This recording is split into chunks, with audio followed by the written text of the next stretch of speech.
आज का जो हमारा ये पेपर है ये यूजीसी नेट सोशल वर्क का है। ये पेपर हुआ था जून 2007 में और मैं आप लोगों से आज हर एक प्रश्नों के प्रति कुछ इम्पोर्टेंट फैक्ट के बारे में भी बात करूंगा आप लोगों से। उस फैक्ट को आप लोग नोट भी करिएगा। तो ये जो प्रश्न है ये एम्स मेडिकल सोशल वर्क के लिए भी इम्पोर्टेंट है और यूजीसी नेट के लिए ये प्रश्न जो है इम्पोर्टेंट तो है ही।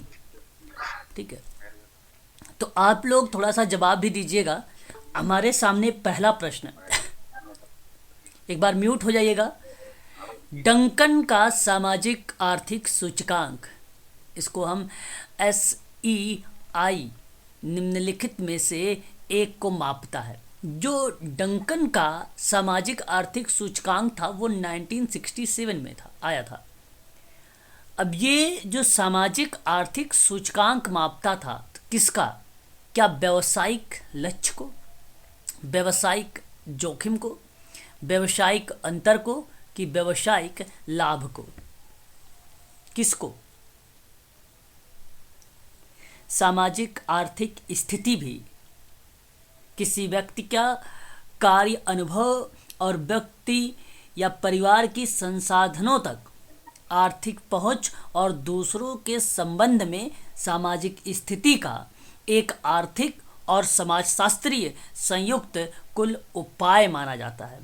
तो बेसिकली जो सभी व्यवसाय के लिए एक सामाजिक आर्थिक सूचकांक लाया गया था वो बेसिकली सही तरीके से अगर यूज़ में लाया गया तो 1967 से, हालांकि इसकी शुरुआत जनगणना के आंकड़ों के उपयोग पे किया गया था सन 1950 में। ठीक है, और यहाँ पे सही जवाब होगा ऑप्शन नंबर डी।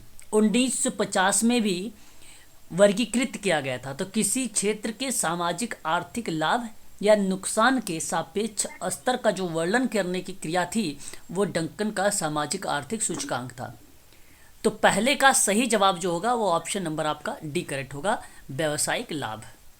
ठीक है, क्वेश्चन नंबर 2, सामुदायिक संगठन के 28 सिद्धांत किसने सुझाए हैं?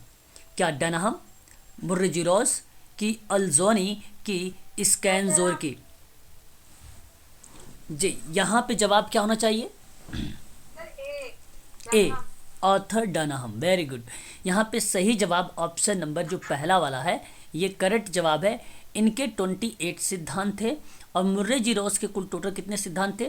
13 सिद्धांत थे। कितने सिद्धांत थे इसके? 13 सिद्धांत थे। हाँ, इसको आप लोग जो है ध्यान रखेंगे सभी लोग, है ना। चलिए आगे बढ़ेंगे और नेक्स्ट सवाल को देखेंगे हम लोग। क्वेश्चन नंबर 3 हमारे सामने। एक मिनट, मैं इसको थोड़ा सा मिनिमाइज करता हूँ। चलिए क्वेश्चन नंबर नेक्स्ट देखिए आप लोग। क्वेश्चन आपके सामने 3 नंबर का है। रॉबर्ट रेडफील्ड की प्रसिद्ध पुस्तक का नाम बताइए। ओके, द लिटिल कम्युनिटी का यहाँ पे जवाब आ रहा है। ठीक है, द लिटिल कम्युनिटी आपका यही करेक्ट जवाब माना जाएगा, ऑप्शन नंबर ए। और ये आया था कब? 1955 में। ठीक है, याद रखेंगे। और एक किताब यहाँ पे अगर हम बात करें द स्मॉल कम्युनिटी को लेकर, द स्मॉल कम्युनिटी को लेकर, ये भी आप लोग ध्यान रखिएगा सभी लोग, आप सबके लिए इम्पोर्टेंट होगा। ये किताब थी अर्नेस्ट मॉर्गन का और ये किताब आई थी 1942 में।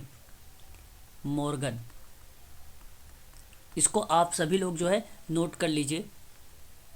ठीक है, सभी लोग इसको नोट भी कर लीजिएगा ताकि इससे संबंधित जो भी प्रश्न एग्ज़ाम में बने आप उसे आसानी से कर लें। ठीक है, हो गया? नोट कर लिया आप लोगों ने? भाई बता दीजिए एक बार। हाँ, इसको नोट करते चलिएगा, साथ ही साथ इम्पोर्टेंट चीज़ें हैं, इसको भूलना नहीं है। इसमें मैंने आप लोगों को बताया था 4 ऐसे महत्वपूर्ण विशेषताएं बताई गई हैं इस किताब में, और आप लोगों में से किसी को मालूम है कौन कौन सी विशेषताएं हैं? विशेषताएं। Little community is red Cliff वाली। हाँ जी, हाँ जी। सजातीयता, एक रूपता, विशिष्टता। हम्म। सजातीयता का मतलब वही था जो आप अभी बोल रहे थे, एक रूपता, है ना। विशिष्टता, छोटा समूह, लघुता। बिल्कुल। लघुता, और एक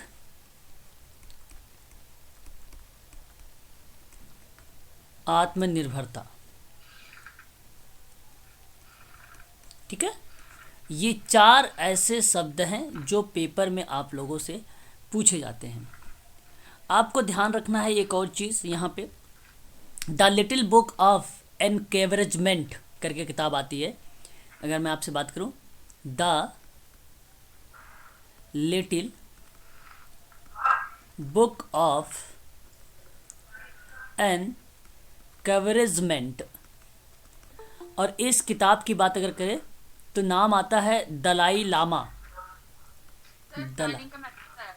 ओके, दलाई लामा एक विद्वान है, उनकी किताबें देख एग्ज़ाम में पूछ लेता है कभी कभी।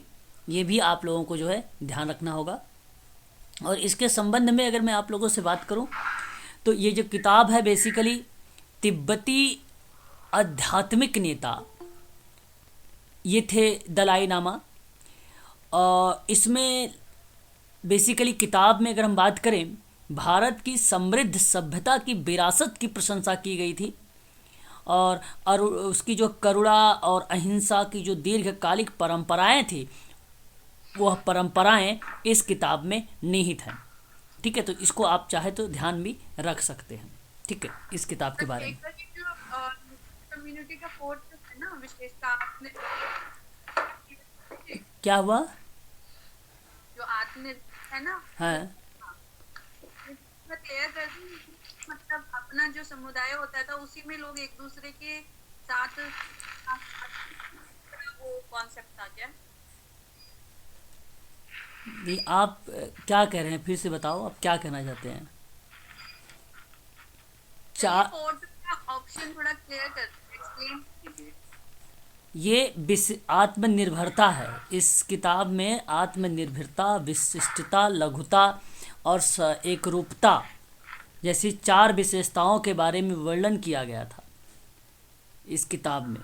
और इस किताब में बेसिकली स्थानीय क्षेत्र का एक सजातीय सभा होता है, जिसका अर्थ ये बताता है कि निवासी एक विशिष्ट संस्कृति, भाषा, जीवन शैली और सख्त विश्वास साझा करते हैं।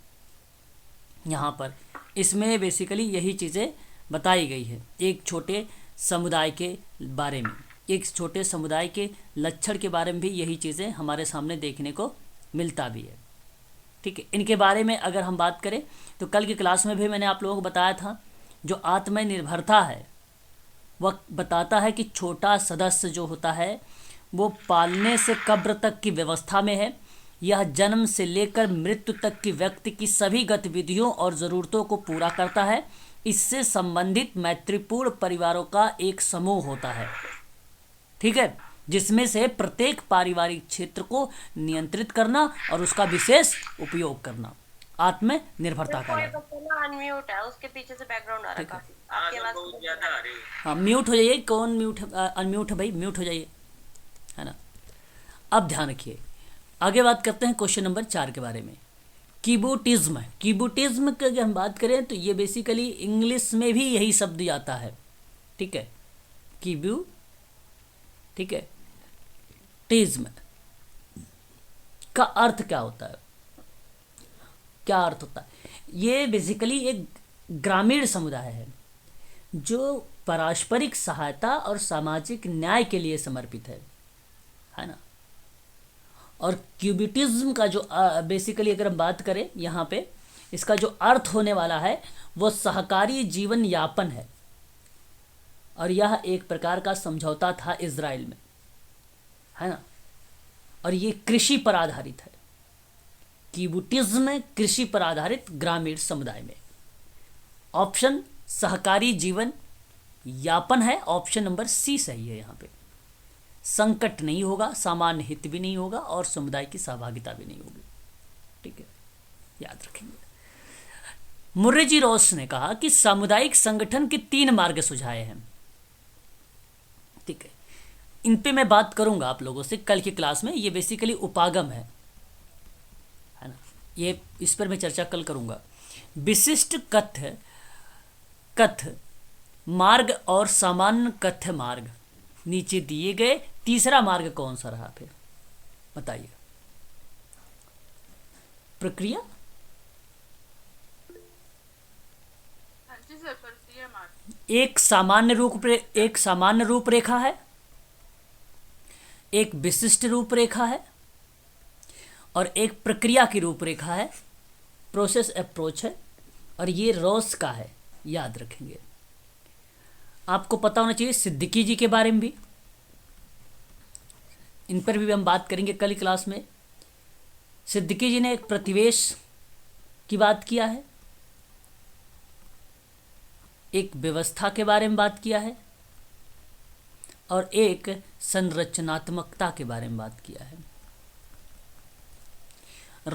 अगर हम बात करें, एक नाम आता है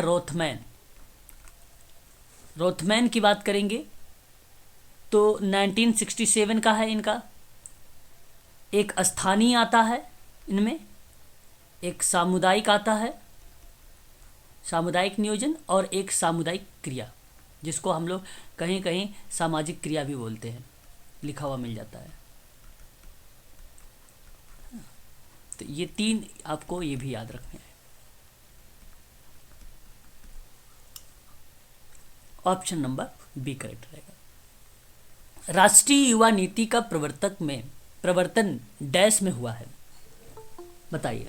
1987। 1987।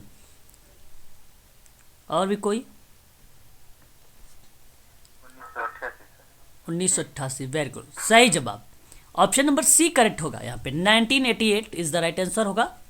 ठीक है, बहुत बढ़िया। सामाजिक और आर्थिक दशाओं में परिवर्तन के लिए राष्ट्रीय युवा नीति का जो प्रवर्तन किया गया था वो 1988 में किया गया था।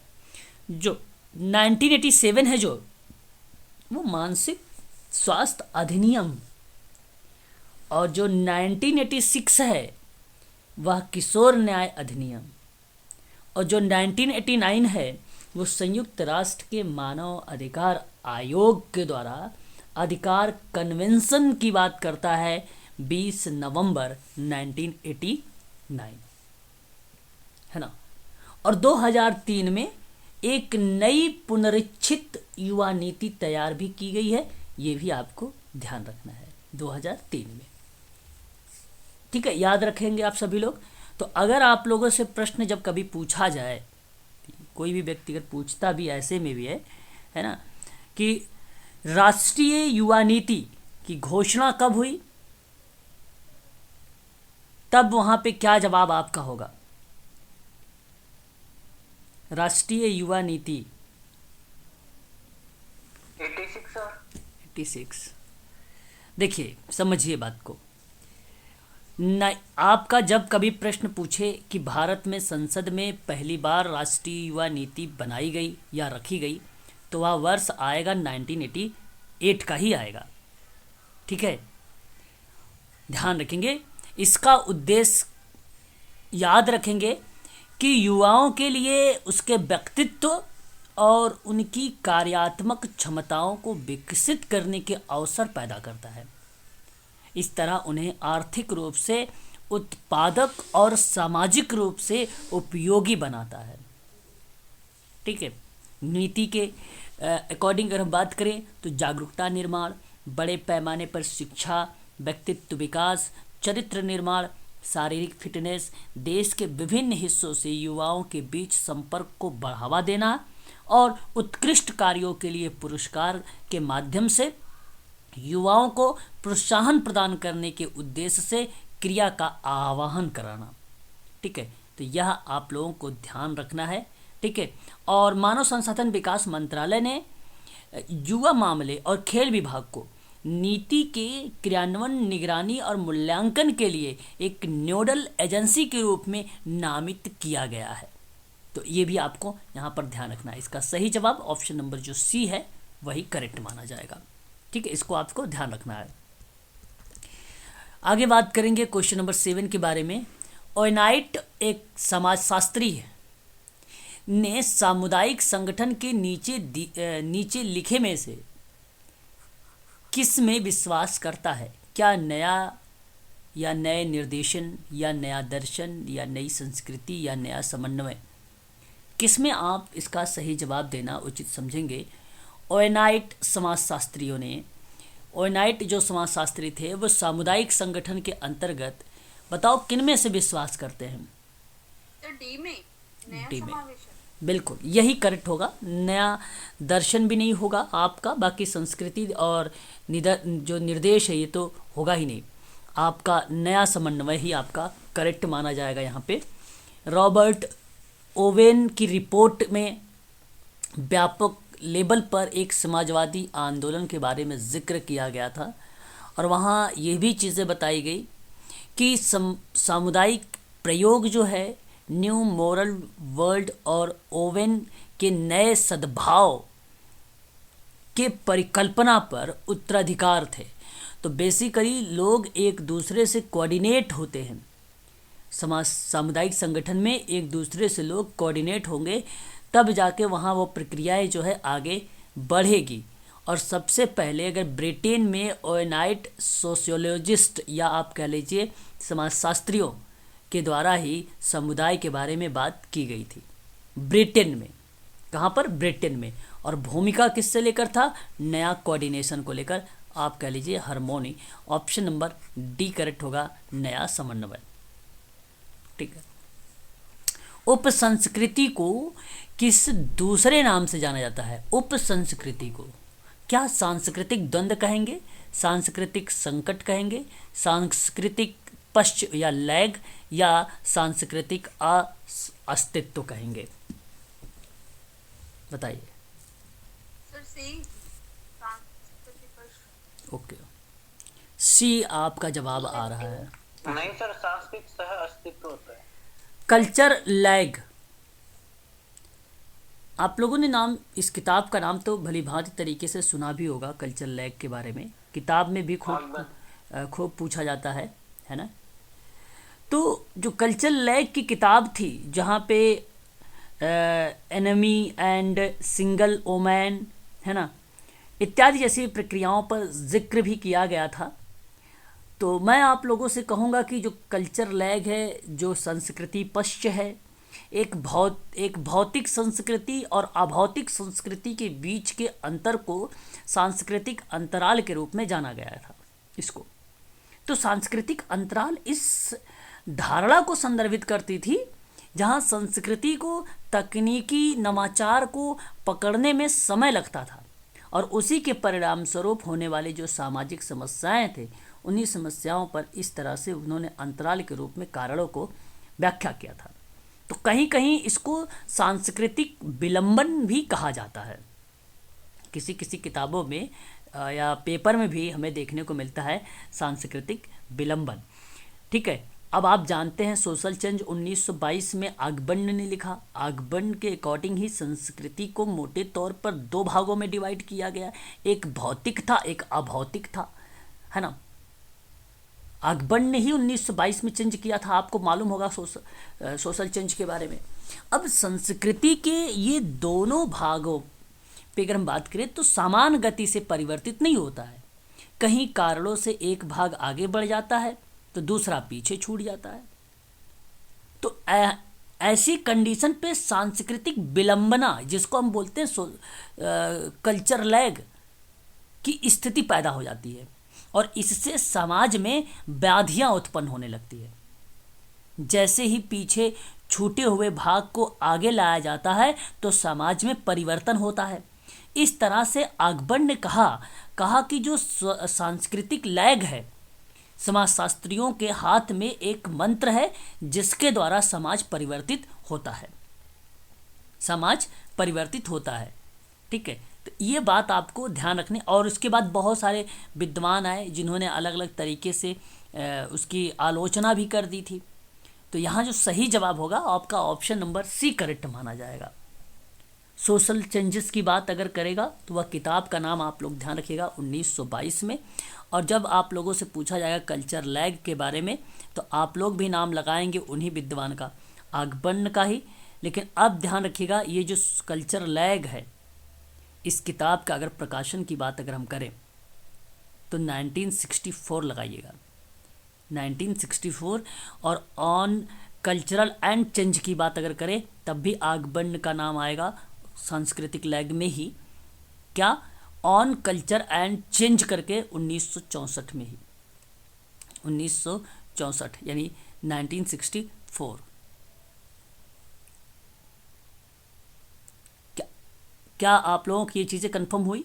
एक बार स्पष्ट करिए। ऑन कल्चरल लाइक 1964 ना? 64, हाँ ठीक है। ठीक है, यह आपको ध्यान रखना है। चलिए आगे बढ़िए, और भी चीज़ों को हम लोग थोड़ा सा देखने का प्रयास करते हैं। ठीक है, नेक्स्ट सवाल हमारे सामने ये है।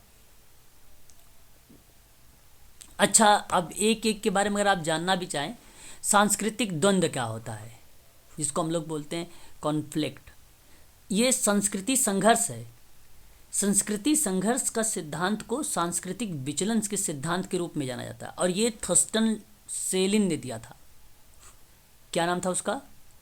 थर्स्टन, हाँ, सेलिन ने दिया था। और संस्कृति संकट की बात करेगा तो बिदने एक नाम है विद्वान का, बिदने 1946 में दिया था। इसने भाग्यवादी दर्शन और संस्कृति संकट की स्थिति के बारे में बात किया था। और सांस्कृतिक जो है अस्तित्व की बात करें तो मार्क ओबे एक विद्वान है, मार्क ओबे 1996 में दिया था। कल्चर का सिद्धांत इन्होंने दिया था कि कहा था कि आत्मज्ञान आत्म संस्कृति को बढ़ावा देना। तो यहाँ जो आत्मज्ञान और आत्म संस्कृति को बढ़ावा देने की बात आती है, ठीक है, वो भी बेसिकली संस्कृति को ही रिप्रेजेंट करता है। ठीक है, इसे आप ध्यान रखिएगा। एक शब्द है SOS, क्या जवाब देना चाहेंगे? SOS, save our soil. German सरकार ने 1 अप्रैल 1905 में, 1 अप्रैल 1905 में जर्मन सरकार ने ये शब्द दिया था। क्या नाम था उसका? सेव आवर सॉइल, मतलब हमारी आत्मा को बचाओ, हमारी आत्मा को बचाओ।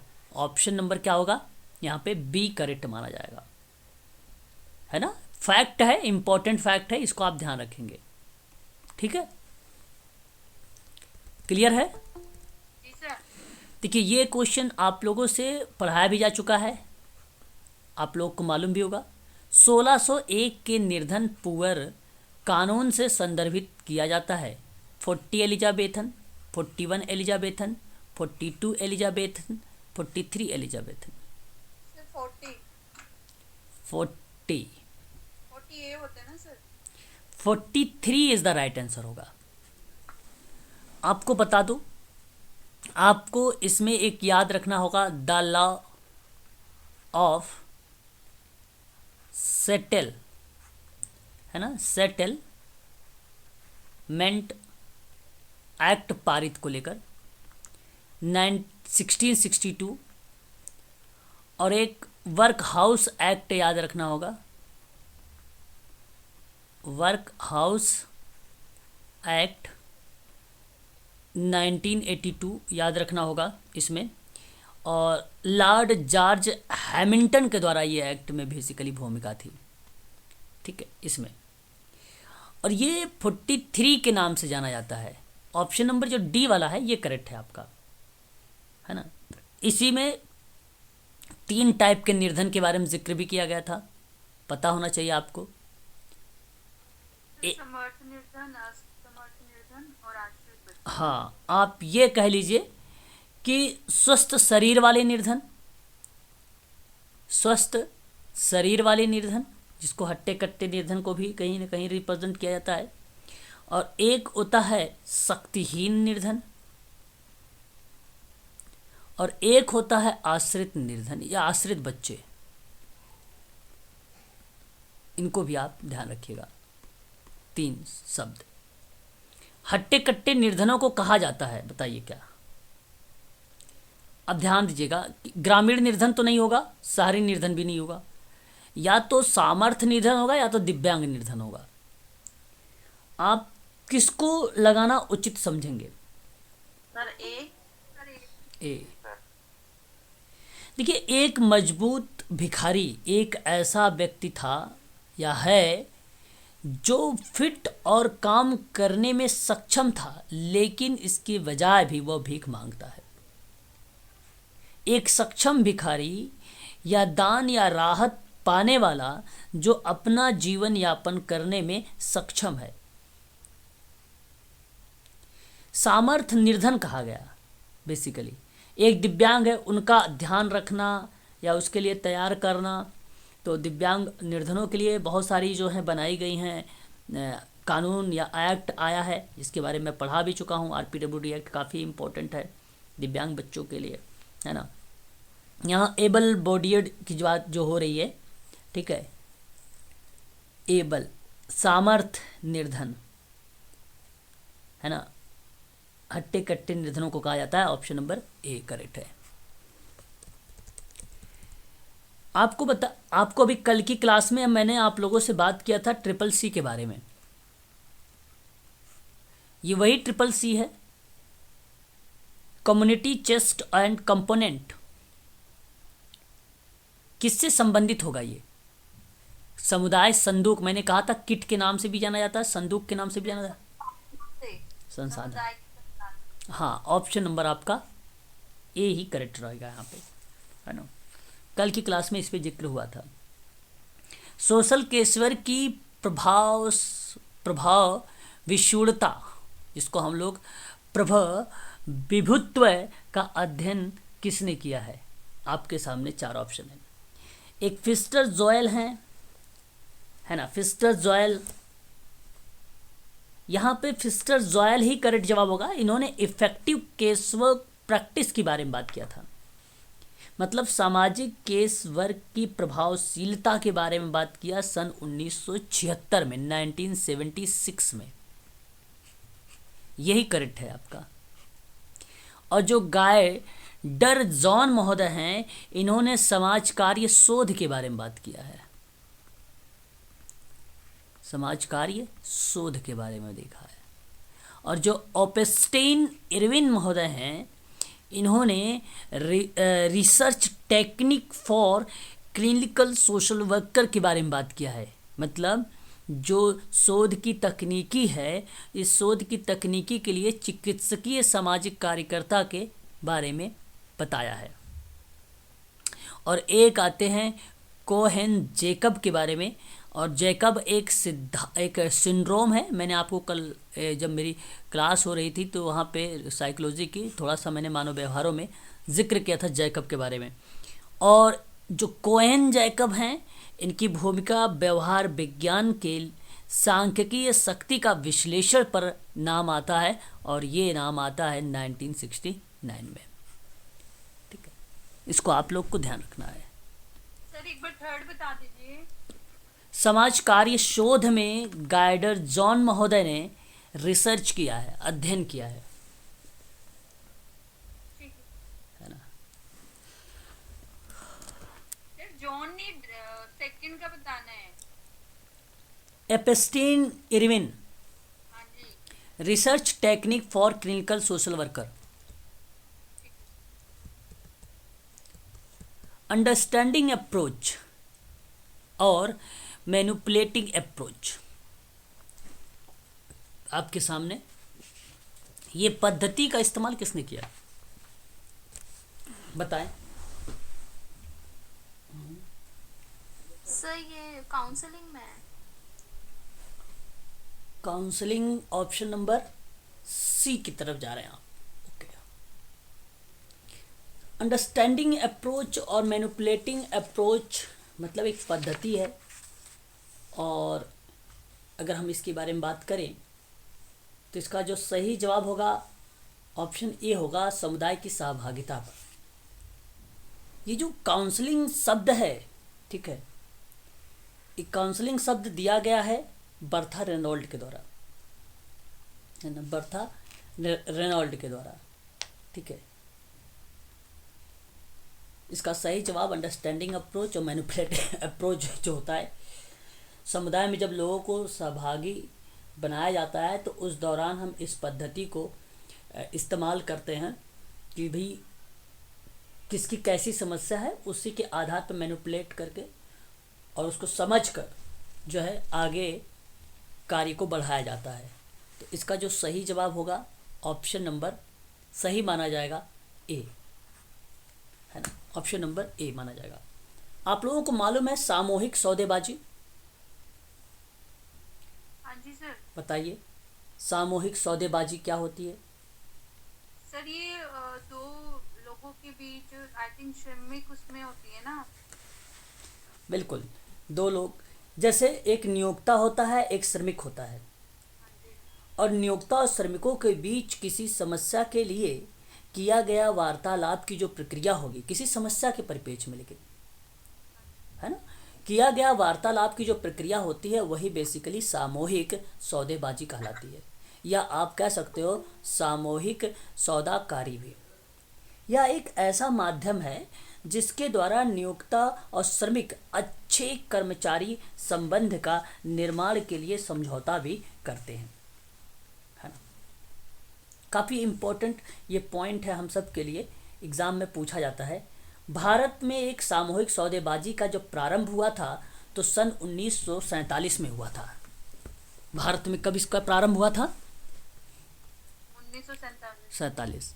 और इसमें आपको एक्ट भी पता होगा, एक औद्योगिक विवाद अधिनियम है, उसी अधिनियम का नाम इसके अंतर्गत हमें देखने को मिलता है ना। इस चीज़ को भी आपको पता होना चाहिए। 1947 है ना औद्योगिक विवाद अधिनियम, 1947, ठीक है। तो अनेक वैधानिक कानून व प्रावधान भी बनाए गए जहां विभिन्न सरकारी योजनाएं भी इस व्यवस्था के विकास में सहायक सिद्ध हुई है, और भारत में श्रम संघों की अधिकता भी पाई गई है देखने को इसमें। अगर आपसे कोई पूछेगा अब तो आप बता देना कि जहां दो पक्षों द्वारा एक दूसरे के साथ मोल भाव यानी सौदा करने की प्रक्रिया से रिलेट हो रहा है वही सामूहिक सौदेकारी है या सौदेबाजी है। बस इतनी चीज़ें आप लोगों को यहाँ पर ध्यान रखना। और इससे संबंध में अगर इसी के आधार पर जब सोचेंगे तो आपका जो ऑप्शन रहेंगे वो सारी की सारी चीज़ें क्लियर होते रहेंगे, कोई दिक्कत वहाँ पे फिर आपको मिलेगी भी नहीं, ठीक है। आगे बात करेंगे और नेक्स्ट सवाल को हम देखेंगे। सवाल हमारे सामने ये है 15 नंबर का। सहकारी जीवन। सहकारी जीवन तो इजी है ना। सहकारी जीवन क्या है पता है आपको? नहीं मालूम? लोकतांत्रिक से संबंधित है ये सहकारी जीवन। ये एक प्रकार से अगर हम बात करें तो लोकतांत्रिक साधन का एक ऐसा प्रारूप होता है जो पारस्परिक सहायता पर आधारित है। ये तो बैंकिंग संस्था या स्वैच्छिक सहकारी संस्था को संगठित करके उसका संस्थागत तरीके से जब विकास करता है तो वही प्रक्रिया सहकारी जीवन कहलाती है ना। सहकारी जीवन कहलाती है। और सहकारी शब्द का अर्थ आप जानते ही साथ मिलकर काम करना सहकारी कहलाता है। और जब सहकारी मतलब साथ मिलकर काम कर रहे हैं तो परिप्रेक्ष्य यह रहा आपको कि जीवन को लेकर यानी सामाजिक आर्थिक सांस्कृतिक जैसी प्रतिक्रिया को संचालित करना वहाँ पे, ठीक है। तो वह आपका बन जाता है सहकारी जीवन। सरल है। महात्मा गांधी के कौन से जन्मदिन पर ICDS को प्रवर्तित किया गया था? अब देखिए महात्मा गांधी जी का वह कौन सा जन्मदिन था जिस समय ICDS, ध्यान रखिएगा ICDS, अब इसके बारे में पढ़ा चुका हूँ ICDS के बारे में और आपको पता भी होगा। 1975 में आया था ना। 2 अक्टूबर 1975 को आया था। बिल्कुल सही जवाब आपका। तो यहाँ इसका जवाब क्या होना चाहिए? इंटीग्रेटेड चाइल्ड डेवलपमेंट सर्विस का क्या मतलब बनना चाहिए? बनेगा भाई, आपको मैंने कई बार पढ़ा रखा है इसके बारे में कि ये 6 इस योजना के अंतर्गत अगर हम बात करें अच्छा, ये 2 अक्टूबर आप इसे भी नोट कर लीजिए 1975। और ये बेसिकली 6 वर्ष तक के उम्र के जो बच्चे होंगे या जो गर्भवती महिला या स्तनपान कराने वाली महिला होगी, उसको स्वास्थ्य और पोषण और शैक्षणिक सेवाओं का एक एकीकृत पैकेज प्रदान करने की एक योजना है ये, है ना। ये तो आपको पता ही है ना। अब बात ये है आप सबके लिए कि इसके अंतर्गत जो है, जैसे समेकित बाल विकास योजना भी इसी को कहा जाता है ना, इसी को। अब इसी ICDS के अंतर्गत जो है एक आपका आता है आंगनबाड़ी सेवा योजना। आप जानते हैं आंगनबाड़ी सेवा योजना के बारे में। एक इसी के तहत आता है प्रधानमंत्री मातृ वंदना योजना। प्रधानमंत्री मातृ वंदना योजना आती है। अब प्रधानमंत्री मातृ वंदना योजना कब स्टार्ट की गई है, क्या किसी को मालूम है? 1 जनवरी 2017 को लॉन्च की गई है ना। 1 जनवरी 2017 को लॉन्च की गई है। बहुत इम्पोर्टेंट है, UGC में खूब पूछा जाता है ये सवाल।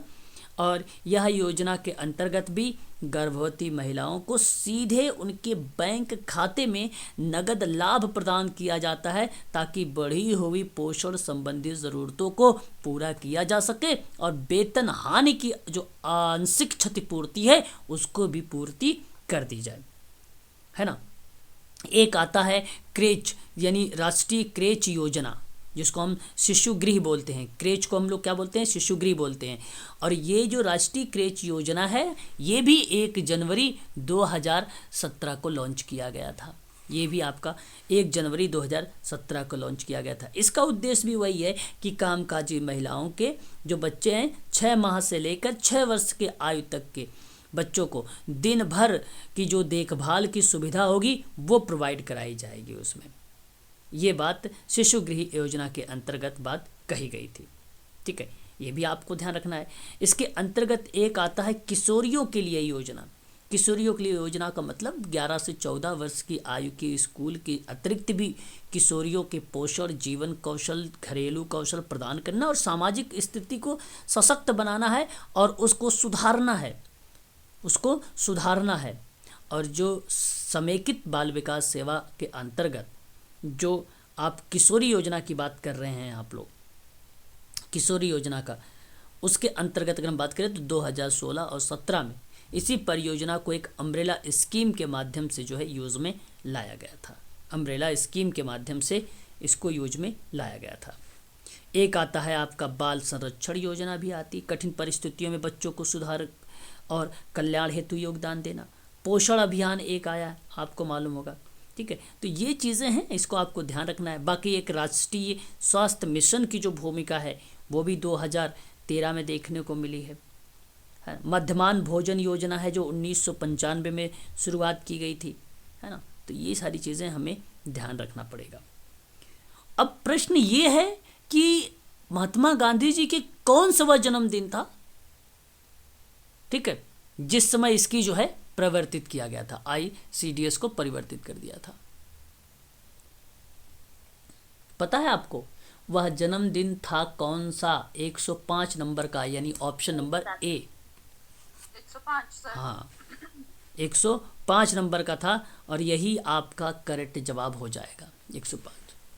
भारतीय संविधान की कौन सी धारा, देखो यहाँ अगर अनुच्छेद होता तो आप बहुत अच्छे से समझ जाते, है ना। तो कौन सा धारा 45 बच्चों के मुक्त शिक्षा का प्रावधान की बात करता है? बिल्कुल, यहाँ पे अगर आपने जवाब दिया है अनुच्छेद नंबर 45 तो सही जवाब है। बाकी आप आर्टिकल 46 भी जानते हैं, अनुसूचित जाति अनुसूचित जनजाति की शिक्षा और उसके हितों की अभिवृद्धि की बात करता है ये। आपको 47 भी पता है, पोषाहार स्तर पर बात करता है। यहाँ तक कि 48 भी मालूम होगा, कृषि और पशुपालन से संबंधित है आपका ये। अब मुक्त शिक्षा का प्रावधान तो केवल 45 में ही है, इस चीज़ को आप ध्यान रखिएगा। क्वेश्चन नंबर 17 कह रहा है कि सामाजिक कार्य के 8 सिद्धांत है ना, समाज कार्य के। सामान्यता जो हम लोग बात कर रहे थे कल, स्वीकृति, गोपनीयता, आत्मनिर्धारण इत्यादि। अब बात यहाँ पे केसवर्ग का तो है नहीं, है ना, कि आप डायरेक्ट बोल देते भाई कि बिस्टिक के द्वारा दिया गया है ना। लेकिन जब हम बात करते हैं एचबी ट्रेकर के बारे में, तो ये नाम तो स्पष्ट हो गया कि इनके 10 सिद्धांत हैं और ये सिद्धांत समूह कार्य को रिप्रेजेंट करते हैं, है ना, ये तो स्पष्ट है आपको। कोनोफ्का बेसिकली सामाजिक समूह कार्य के अंतर्गत आते हैं और ये लेके आते हैं एक सहायक प्रक्रिया है। समाज कार्य जो सामाजिक समूह कार्य है, मतलब इसमें आप ये कह लीजिए कि सोशल ग्रुप वर्क आ हेल्पिंग प्रोसेस शायद आपने किताब का नाम भी सुना भी होगा और देखा भी होगा, 1971 का है, ग्रुप वर्क से है। साथ साथ इन्होंने जो है साहस और प्रेम एक किताब और लिखा था, सन 1988 में लिखा था गेसल कोनोफ्का ने। अब गेसल कोनोफ्का का भी नाम पता हो गया। अब बात करते हैं खिदुका के बारे में। खिदुका बेसिकली इन्होंने profile in interaction social work के बारे में बात करते हैं, यानी समाज कार्य के अंतर्गत अंतःक्रिया की अवधारणा या अंतःक्रिया की प्रोफाइल पर बात करने वाले अगर कोई विद्वान है तो उनका नाम है खिदुका। सर ये बुक आई थी क्या, प्रोफाइल इन इंटरेक्शन? हाँ, ये बुक ही समझो है, इंटरेक्शन है ना, बुक ही है इनकी। और हैमिल्टन ही बचे आपके पास गार्टन हैमिल्टन, और गार्टन हैमिल्टन समाज कार्य में केस वर्क के सिद्धांत पर बात करने वाले विद्वान है। और यही जो theory and practice social case work की बात मैं कर रहा हूँ, इन्हीं सिद्धांतों को जो है बेसिकली समाज कार्य के सिद्धांत के नाम पे भी जाना जाता है और लोग यूज भी करते हैं गार्टन हैमिल्टन का। तो ऑप्शन नंबर आपका यहाँ पे सी वाला ही सही रहेगा। ठीक है। बाल न्याय अधिनियम का प्रवर्तन किया गया है 2001 में, 2002 में, 2003 में, 2004 में। देखिए, भारत में बाल न्याय अधिनियम आपको मालूम होना चाहिए, बाल न्याय अधिनियम आपको मालूम होना चाहिए 1986। आपको संशोधन पता होना चाहिए 2000। अपराध में शामिल किया जाएगा भाई, इसी में बताया गया था ना, 16 वर्ष की जो होगा वो बॉयज़ रखा जाएगा और 18 वर्ष की गर्ल्स को रखा जाएगा। सर 2002। अब देखिए, यहाँ आपको जवाब जो देना है वो 2000 तो ऑप्शन में है ही नहीं। ऑप्शन आपको यहाँ पे प्रवर्तन किया गया है 2001, है ना, यहाँ पे 2001 फिर होगा आपका। ठीक है, बाल न्याय अधिनियम का प्रवर्तन 2001, आप इसी को मान लीजिए, क्योंकि इस अधिनियम में जो है बच्चों की देखभाल और संरक्षण अधिनियम के नाम से अगर जाना गया तो 2000 को ही जाना गया है। ठीक है, ठीक है ना, तो आप इसको ध्यान रखिएगा, 2001 ही आपका यहाँ पे करेक्ट जवाब होगा। ठीक है, 2001 ही आपका यहाँ पे करेक्ट जवाब होगा। हालांकि उसके बाद फिर किशोरों की बच्चों की देखभाल और संरक्षण एक्ट 2015 के रहा, जहाँ पे इन्होंने सिविल अदालत द्वारा एडॉप्शन के आदेश देने के बाद बच्चों का एडॉप्शन पूरा किया गया। फिर बिल वगैरह का प्रावधान आया। फिर उसके बाद भी एक बिल बनाया गया जो कि 2021, अभी हाल ही में आप लोगों को बता दूं, 2021 में भी संशोधन का पार्ट है इसी एक्ट का, है ना, 2021 का भी। तो ज़्यादातर एक एडॉप्शन पर बात की गई थी, उसमें एक अपील पर बात हुई है, गंभीर अपराध पर बात हुआ था, निर्दिष्ट अदालत पर बात हुई थी, बच्चों के खिलाफ अपराध क्या है उस पर बात हुई थी, वारंट वगैरह को लेकर बिना गिरफ्तारी नहीं कर सकते हैं, उसकी बात हुई थी, जो 2021 की बात मैं कर रहा हूँ आप लोगों से। ठीक है, ये चीज़ें आपको ध्यान रखना होगा बस। ठीक है, उसके बाद आप देखें, आपके सामने एक और सवाल है, क्वेश्चन नंबर 19 नंबर का, कि वाल्टर एंड्रियास फ्रीडलैंडर ने समाज कार्य की प्राथमिक मूल्य को बांटा है 2 में, 3 में, 4 में, 5 में। बिल्कुल सही जवाब आपका आया है कि जो प्राथमिक मूल्य हैं वो उसको 3 में बांटा है। Sir case work, group work, community work. बिल्कुल सही जवाब ऑप्शन नंबर आपका यहाँ पे बी करेक्ट हो गया। केस वर्क हो गया, ग्रुप वर्क हो गया और कम्युनिटी वर्क हो गया, ये तीनों के बारे में डिवाइड किया है इन्होंने। उसके बाद आपका आता है क्वेश्चन नंबर 20। समाज कार्य में पहली समिति स्थापित की गई थी कौन सी वर्ष? ध्यान रखिएगा, 1956 बहुत ही इम्पोर्टेंट और अच्छा प्रश्न है आपके सामने। समाज कार्य में पहली समिति स्थापित की गई थी कब? 19 बताइए। समाज कार्य में पहली समिति स्थापित की गई है, नहीं बोल रहे हैं आप लोग। 1960 ना, 19 अगर हम बात करें तो आपका जो सही जवाब होगा 1960 इज द राइट आंसर होगा, 1960। और दूसरी में आपका आ जाएगा 1962, 1962।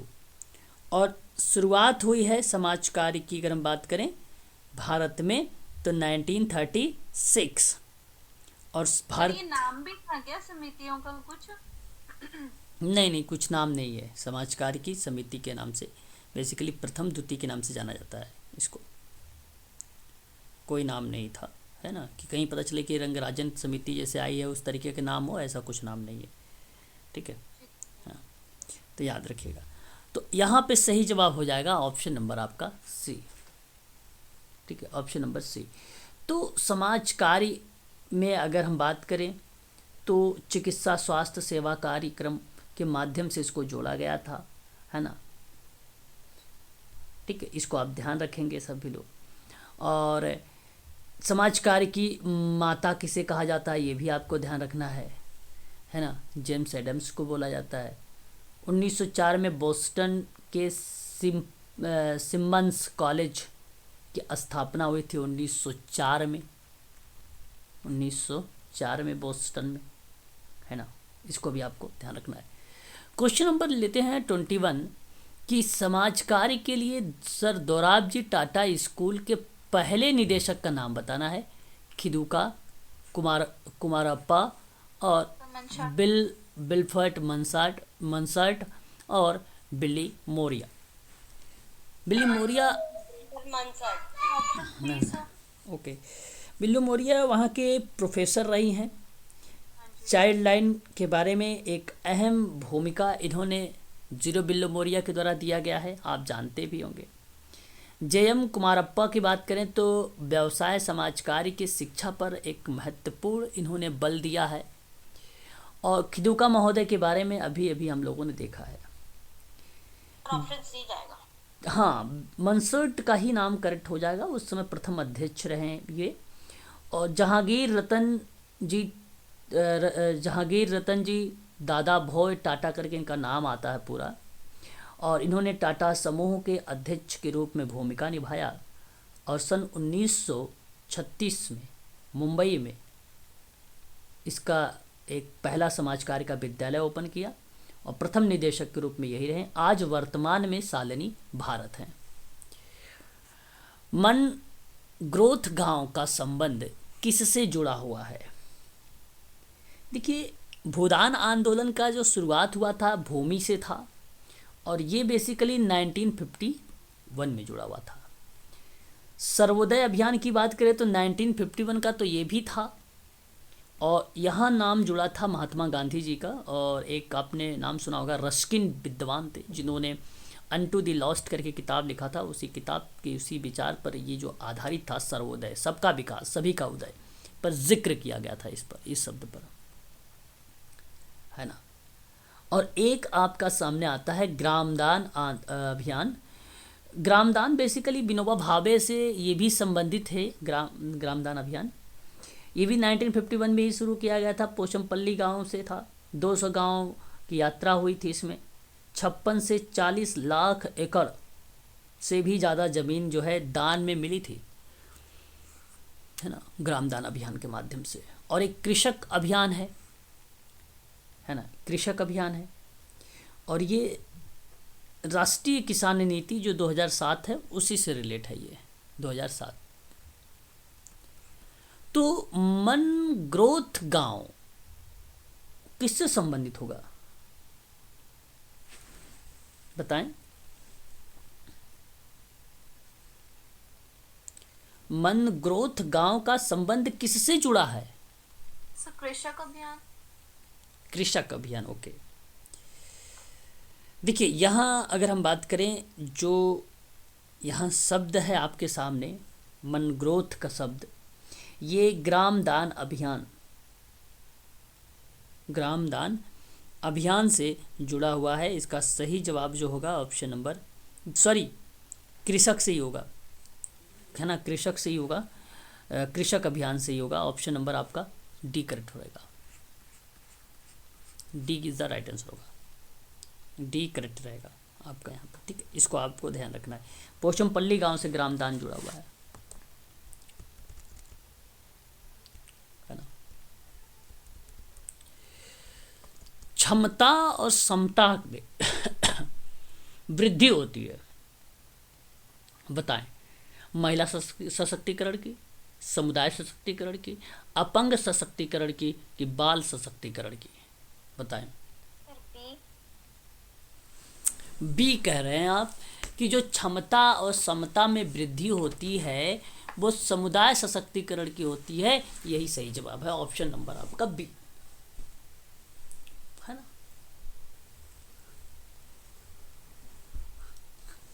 बी करेक्ट रहेगा आप लोगों का सही जवाब,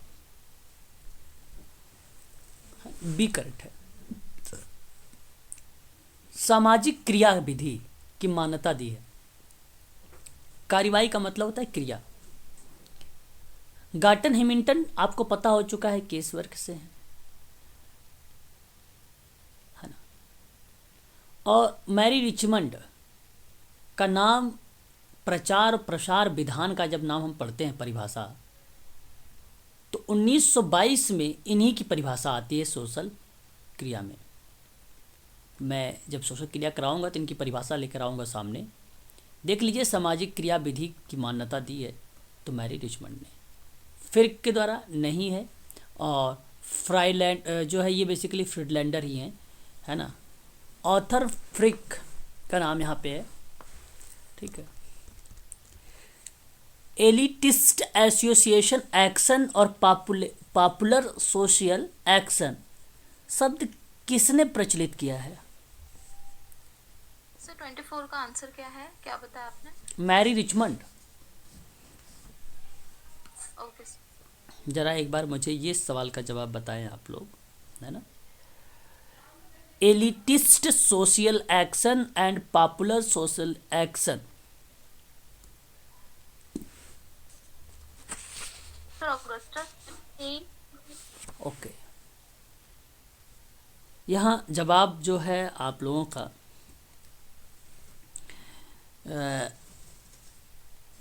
अगस्टस की तरफ आ रहा है, गलत जवाब है, ठीक है। देखिए आपने एक नाम सुना होगा, अगर आपने MSW अच्छे से पढ़ा होगा तब, जब आप सामाजिक क्रिया पढ़े होंगे तो उस सामाजिक क्रिया के मॉडल भी पढ़े होंगे। एक तरफ लोकप्रिय मॉडल हुआ करता था और एक तरफ अभिजात लोकप्रिय मॉडल हुआ करता था। किसी को याद आ रहा है? सर बिट्टू का है वो तो। हाँ, बिट्रो is the right answer, option number B सही जवाब। 1984 में बिट्रो के द्वारा दिया गया था, यही बी ऑप्शन में लिखा हुआ है, बिट्रो, है ना, वही बिट्रो लिखा हुआ है ये, ठीक है। तो जो एक पॉपुलर मतलब लोकप्रिय है ये, है ना, और एक एलिटिस्ट जो सोशल एक्शन है ये आपका अभिजात सामाजिक क्रिया का मॉडल है, और यह मॉडल दिया गया था जो है बिट्रो के द्वारा। ऑप्शन नंबर आपका सही रहेगा सन 1984 में, बी वाला ऑप्शन, ठीक है, यही आपका करेक्ट रहेगा। क्वेश्चन नंबर अगर हम बात करें तो 26 के बारे में, अगर हम बात करें यहाँ पे एक अभिकथन है, एक कारण है, अभिकथन कह रहा है कि आगमन के सांस्कृतिक पश्च, अब देखिए यहाँ पे प्रश्न में ही लिख दिया है आगमन, है ना, कि कल्चर लैग, और ये भी किसका, आगमन का जो सिद्धांत है सामाजिक विकास के संदर्भ में, आज सामाजिक विकास के संदर्भ में अधिक संबंधित है। क्या आज के समय में, ध्यान रखिएगा, आगमन का जो कल्चर लैग है का जो सिद्धांत है वो सामाजिक विकास के संदर्भ में आज भी सामाजिक विकास के पॉइंट ऑफ व्यू में उससे अधिक रिलेटेड है या उससे संबंधित है आज भी, है ना। तो यह आपका सत्य है, यानी यस है। तो किसी भी समाज में सामाजिक संघर्ष का सिद्धांत किसी भी समय में स्थिर रहता है। ध्यान से यहाँ पर दो चीज़ें ध्यान रखिए। एक तो ये बात तय हो गई कि इसकी व्याख्या नहीं है ना, ये बात तो आपको तय हो गई कि व्याख्या नहीं, और वो भी कैसे, क्योंकि सामाजिक संघर्ष के सिद्धांतों को रिप्रेजेंट कर रहा है यहाँ पे, और यहाँ पे सांस्कृतिक कल्चर की बात किया जा रहा है, सांस्कृतिक पक्ष की बात की जा रही है। जब सांस्कृतिक पक्ष इसमें है और इसमें कारण में अलग है, तो इसलिए इसकी व्याख्या नहीं होगी। दूसरी बात यहाँ पे ध्यान रखिए, किसी भी समाज में, मतलब समाज कोई भी समाज हो सकता है, उस समाज में सामाजिक संघर्ष का सिद्धांत किसी भी समय स्थिर रहता है। जरूरी ये नहीं, उसमें हमेशा समाज कार्य में अगर स्थिरता बनी रहेगी तो हमें परिवर्तन बहुत कम देखने को मिलेगा। हाँ, इसलिए सही गलत है। हाँ, ये आपका गलत हो जाएगा। और कारण तो आप कहिएगा कि 26 का ए सही है लेकिन आर गलत है, ऑप्शन नंबर बी सही रहेगा आपका। यहाँ पर ऑप्शन नंबर बी सही रहेगा। नेतृत्व एक तंत्रीय है। देखो, लीडरशिप की भूमिका मैं आप लोगों को पढ़ाऊंगा, है ना, लेकिन यहाँ पे आप समझ लीजिए कि नेतृत्व की भूमिका किस तरीके से बनी रहती है ना। ध्यान देने वाली चीज़ है जो है नेतृत्व, ठीक है। तो इसके अंतर्गत अगर हम लोग बात करें तो ध्यान से मेरी बात को समझिए। नेतृत्व को एक तंत्रीय और प्रजातांत्रिक एवं करिश्माई संदर्भ में वर्गीकृत किया गया है। देखिए, समझिए बात को आप। नेतृत्व जो शब्द है वह एक ऐसी प्रक्रिया होती है जिसमें कोई व्यक्ति सामाजिक प्रभाव के द्वारा अन्य लोगों की सहायता लेते हुए कॉमन कार्य को सिद्ध करता है, एक कॉमन कार्य को सिद्ध करता है। तो आप ये बात कह सकते हो कि नेतृत्व व्यक्ति को प्रभावित करने की कला अथवा प्रक्रिया है जिससे कि समूह के लक्ष्यों को प्राप्त करने में या प्राप्त करने के लिए वे स्वेच्छापूर्वक कार्य करने लगे। तो नेतृत्व जो है अनुयायियों को नेता की इच्छा अनुसार क्रियाओं करने के लिए तैयार करने की एक योग्यता मानी जाती है। और उन्हीं में बताया गया कि नेतृत्व को एक तंत्रीय, प्रजातांत्रिक और करिश्माई का मतलब एक प्रकार से क्रिया यानी एक्शन से वर्गीकृत किया गया है। दूसरा देखिए, यहाँ क्लासिफिकेशन की हम लोग बात कर रहे हैं, ठीक है ना। दूसरा कह रहा है कि एक तंत्रीय नेतृत्व कमजोर गुट में प्रभावशाली होता है जबकि करिश्माई नेतृत्व आम जनता में प्रभावशाली होता है। देखिए, कमजोर गुट में प्रभावशाली होता है, ये आपका एक तंत्रीय नेतृत्व है, और जो करिश्माई नेतृत्व होता है वो किस में प्रभावशाली होता है, वो आम जनता में होता है। ध्यान दीजिएगा, ये नेतृत्व के टाइप बताए जा रहे हैं और दोनों के दोनों टाइप यहाँ पे नीचे वाले सही है, ऊपर वाला भी सही है। तो नेतृत्व को एक तंत्रीय, प्रजातांत्रिक और करिश्माई संदर्भ में वर्गीकृत किया गया है, ये भी सत्य है, और इनकी परिभाषा भी बताई गई है, ये भी सत्य है। ए आर दोनों सही हैं और इसकी व्याख्या भी करेक्ट हो रही है। ऑप्शन नंबर जो माना जाएगा वह बी करेक्ट माना जाएगा आपका, है ना, बी आपका करेक्ट रहेगा। ठीक है, 28 को देख लीजिए। समाज कार्य प्रशिक्षण का उद्देश्य। देखिए, अब समाज कार्य ट्रेनिंग है यानी प्रशिक्षण है, उसका उद्देश्य मानवीय संसाधन वृद्धि करने को, जीवन में जटिल वास्तवों को तथा भयावह स्थितियों से निपटने को सक्षम करना और परिस्थितियों के शिकार व्यक्तियों को अवांछित अभाव से अपने प्रयत्नों से उभर कर सामान्य स्थिति में आने की क्षमता प्रदान करना है। सही है सर ये। अब इसको एक बार और से समझते हैं अच्छे से, ताकि हम इस प्रश्न को सही तरीके से समझ सकें ये प्रश्न क्या कहना चाहता है ना। कह रहा है कि समाज कार्य प्रशिक्षण का जो उद्देश्य है, ट्रेनिंग का जो उद्देश्य है, क्या उस ट्रेनिंग का उद्देश्य ये है कि मानवीय संसाधन वृद्धि करने या वृद्धिकारी की जीवन में जो जटिलता है, जो लोगों में जटिलता है, वास्तव में एक भयावह स्थिति से निपटने के लिए, सक्षम बनाने के लिए परिस्थितियों के शिकार जो व्यक्ति हैं, जो अवांछित व्यवहार कर रहे हैं, उस अवांछित अभाव से अपने प्रयत्नों से उभर कर सामान्य स्थिति में लाने की जो क्षमता प्रदान करता है, क्या वो सोशल वर्क ट्रेनिंग के माध्यम से किया जा सकता है? जी सर। बिल्कुल सत्य है, बिल्कुल यस सर, सत्य किया है। जा सकता है। फिर कहता है कि अब देखिए, ये ट्रेनिंग की बात हो रही थी, अब यहाँ बात होने वाली है आप लोगों से व्यावसायिक सामाजिक कार्यकर्ता, यानी अब आप सबकी बात होगी। तो ये बात तो तय हो चुका है कि एक तरफ ट्रेनिंग है, एक तरफ सोशल वर्कर की भूमिका की बात होने वाली है शायद। तो कह रहा है कि व्यावसायिक हस्तक्षेप से प्रशिक्षण द्वारा विशेषज्ञता प्राप्त कर लेते हैं।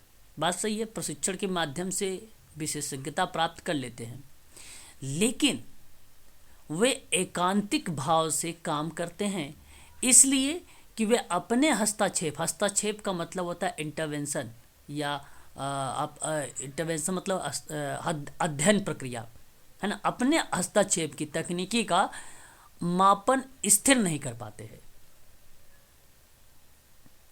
देखिए, मानक है सर, मानक। ये आपको ये ध्यान रखना है कि अब ए जो है आर की व्याख्या नहीं कर रहा है, इसलिए अब ये सवाल व्याख्या वाला नहीं है। इस बात से आप सहमत हो जानी चाहिए आप लोगों को। बात यह है कि व्यावसायिक हस्तक्षेप करना है, व्यावसायिक पहचान करनी है, अध्ययन करनी है, और प्रशिक्षण के द्वारा जो विशेषज्ञता प्राप्त कर लेते हैं, और ये विशेषज्ञता प्राप्त कर लेते हैं सोशल वर्कर, व्यावसायिक सोशल वर्कर यानी आप। लेकिन बात यहीं देखिए बदल गई है। फिर कह रहा है लेकिन एकांतिक भाव से जब काम करते हैं आप, तो वो इसलिए करते हैं कि वे अपने हस्तक्षेप की तकनीकी का मानक स्थिर नहीं कर सकते। देखिए, आपको बता दूं, एकांतिक भाव से काम करते हैं इसलिए वे अपने हस्तक्षेप की तकनीकी का मानक स्थिर नहीं कर सकते। यहाँ पे कंडीशन पूछा गया कि स्थिर नहीं कर सकते हैं, और ये बात सत्य है। और यहाँ लेकिन शब्द लिखने की वजह से स्टेटमेंट, ये प्रश्न आपको दूसरी तरफ घुमा दिया है ना। तो यहाँ आप बताइए, इंडिविजुअली होगा ना, एकांतिक भाव से काम करते हो मतलब इंडिविजुअली जो बंदा काम कर रहा है किसी के साथ, केस वर्क कर रहा है मतलब, हाँ तो उसमें उसके स्टैंडर्ड मतलब फिक्स नहीं होते। हाँ। डिफरेंसेस आप पर्टिकुलरली पर्सन टू पर्सन वो अलग हो जाएंगे ना। हाँ, तो मानक स्थिर नहीं कर सकते। लेकिन हम बात करें, अगर आप ट्रेनिंग लेके जा रहे हैं ना, प्रशिक्षण लिए हैं, आपके पास विशेषज्ञता है, आपके पास ज्ञान है, आपके पास कौशल है, केस वर्क जब करेंगे तो आप अपने ज्ञान और कौशल तकनीकी सिद्धांत के आधार पर, क्योंकि आपको सेवार्थी को सक्षम बनाना है, तो आप क्रिया को वहाँ पर बनाएंगे, लक्ष्य को बनाएंगे और उससे समाज के मुख्य धारा से जोड़ेंगे। परंतु आप मुझे यहाँ पर ये बताएं, क्योंकि एकांतिक भाव से काम करते हैं इसलिए वे अपने हस्तक्षेप की तकनीकी में, जो उनका हस्तक्षेप की तकनीकी है, उस तकनीकी का मानक स्थिर नहीं कर सकते। आप बताइए यस या नो है? सही है, दोनों ही सही है, मुझे तो व्याख्या नहीं लग रही है बस। अच्छा, और भी कोई लोग बताएं?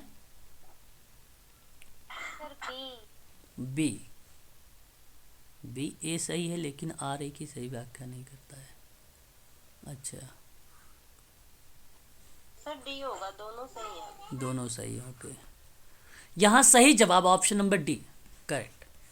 यहाँ सही जवाब डी होगा। ठीक है, एकांतिक भाव से काम करते तो हैं, लेकिन इसलिए वह अपना हस्तक्षेप की तकनीकी का मानक स्थिर नहीं कर सकते हैं। व्यावसायिक सोशल वर्कर या व्यावसायिक सामाजिक कार्यकर्ता की भूमिका देखने को मिलती है इसमें, है ना। तो ऑप्शन आपका यहाँ पे जो सही होगा वो डी करेक्ट रहेगा। अब हम लोग इसी के आगे जो है ना 8 बजे वाली क्लास में देखेंगे और भी सवालों को लेंगे। ठीक है, अभी जो है हाँ इसके लिए यहीं पे अभी आपको ब्रेक देते हैं।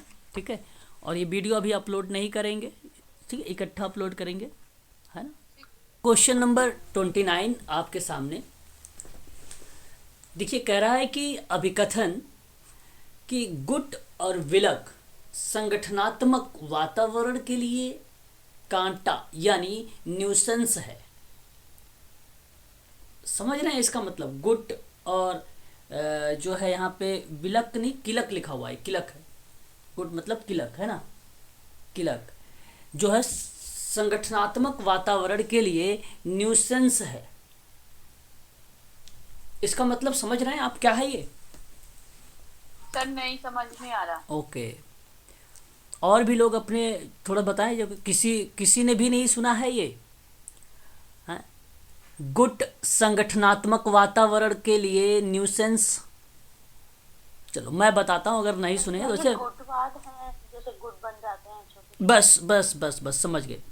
जो यहाँ पे गुट लिखा हुआ है ना, एक दल से बनाया गया है ये, एक आप ये कह लिए समूह से रिलेट हो रहा है ये, है ना। एक समूह से रिलेट हो रहा है। तो जैसे मान लीजिए कोई कंपनी है या मान लीजिए कोई गुट है, तो उसमें संगठनात्मक वातावरण जो है उसके बारे में बता रहा है कि उनका जो वातावरण है एक संगठन के आसपास के जो संस्थान या बल हैं उनसे बना हुआ है, जो प्रदर्शन, संचालन और संसाधन को क्या करता है, प्रभावित करता है। तो गुट संगठनात्मक वातावरण के लिए न्यूसेंस है। मतलब एक प्रकार से हमें यहाँ पे जो वातावरण, संगठनात्मक वातावरण से जो चीज़ें प्रभावित हो, जैसे प्रदर्शन प्रभावित होता है, संचालन प्रभावित होता है, संसाधन प्रभावित होती हैं, टेक्निक भी प्रभावित होती है, तो ये न्यूसेंस का पार्ट बनता है गुट में। और ये बात सत्य है, इसलिए फिर आप लोग कहेंगे यहाँ पे ये सत्य है। फिर वहीं कह रहा है कि जो पौष्टिक यानी विल से वर्ग हितों में गतिरोध पैदा करती है। ठीक है, जो पौष्टिक यहाँ पे बात की जा रही है, बिल से वर्ग हितों में गतिरोध पैदा करती है। अब इसकी इंग्लिश भी देखिए थोड़ा सा, तो और आपको समझ में आएगा, है ना, और अच्छे से समझ में आएगा। ठीक है, अब देखिए यहाँ पे जो क्लिक की बात मैं कर रहा था आप लोगों से, जैसे मैं अब आप लोगों से बात कर रहा था ना, जो है पिस्टोक्टी और विल्से, जो विल्से शब्द यहाँ पे बात की जा रही है वो बिल्कुल lead to strengths of group interest, है ना, उस वर्ग हितों में गतिरोध पैदा करती है। तो अब इस तरीके से इंग्लिश को पढ़ के जरा बताइए, क्या ये आपका सही जवाब है दूसरा वाला? सर स्क्रीन पे तो हिंदी वाला ही आया हुआ है, अभी इंग्लिश वाला तो दिख ही नहीं रहा। किल से आप दिखाई नहीं दे, ये देखो CL किल से यहाँ पे किल से लिखा हुआ है, ये किल से लिखा हुआ है।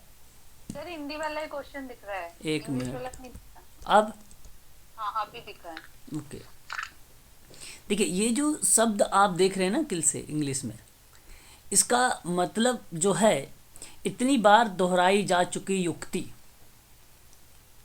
जिसका अब कोई अर्थ या जिससे कोई रुचि ना रह जाए, घिसी पिटी युक्ति, ये बेसिकली घिसी पिटी युक्ति।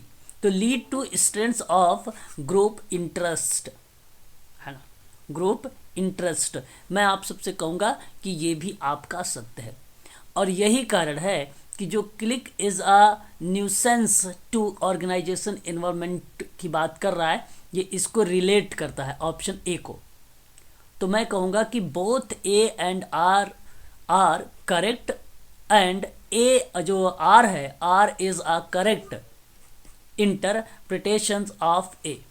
मतलब सही व्याख्या अगर कर रहा है तो आप ये कह सकते हो कि आर ए की सही व्याख्या हो रही है। यहाँ पे ऑप्शन नंबर सी करेक्ट रहेगा इस प्रश्न का, क्वेश्चन नंबर 29 का, है ना। देखिए मानव वृद्धि, क्वेश्चन पेपर कौन सी ईयर का है? देखिए यहाँ पे लिखा हुआ है जून 2007।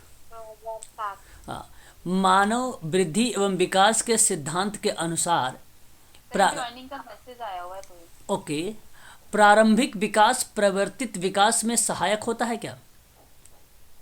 कोई ज्वाइन नहीं हो रहा है, आप बताएं जरा एक बार मुझे इस सवाल। क्या मानव वृद्धि और विकास के जो सिद्धांत है वो प्रारंभिक विकास परिवर्तित विकास में सहायक होता है? जी सर। Okay, yes sir. ठीक है, यदि ये सहायक है फिर तो बहुत अच्छी बात है। ठीक है, ये आपको ध्यान भी रखना है। फिर उसके बाद अगर हम बात करें तो आपका आर कह रहा है अनसुलझी एडिपस। आपने एडिपस इलेक्ट्रा ग्रंथि का नाम तो सुना ही होगा, सिगमंड फ्रायड का है ना। शैशवावस्था में भावनात्मक अभाव के परिणाम होती है ये, क्या ये बात सत्य है? हाँ, जी सर। ऐसा है, गलत है ये गलत है। भावनात्मक होता है। हाँ? भावनात्मक अभाव अगर नहीं है तो यहाँ पे इडिपस ग्रंथि और रेट्टा ग्रंथि होती है क्या? ये गलत है भाई। नहीं सर, भावनात्मक होता है। अच्छा, भावनात्मक होता है, हाँ। तो यहाँ सही जवाब हो जाएगा आपका ए सही है, आर गलत है, ऑप्शन नंबर सी करेक्ट है ये आपका, है ना, ये आपका सी करेक्ट रहेगा। देखिए आगे बढ़िए, नेक्स्ट क्वेश्चन देखिए।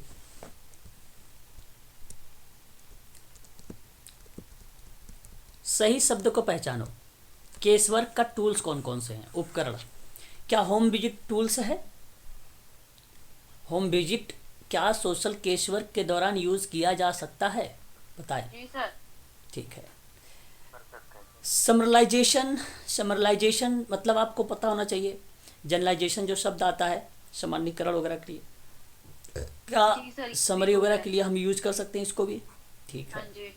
रिकॉर्डिंग क्या आप रखेंगे? जी सर। इंटरव्यू आप रखेंगे? जी सर। बिल्कुल। ऑप्शन यहाँ पर देखिए किस में दिया है, 1 2 3 4, डी में। D option. ये सारे टूल्स हैं सोशल केस वर्क के, इसलिए ऑप्शन नंबर डी सही रहेगा। देखिए आगे बढ़िए और नेक्स्ट सवाल देखिए। ये मैक्सेस पुरस्कार हैं, मैक्सेस पुरस्कार हैं।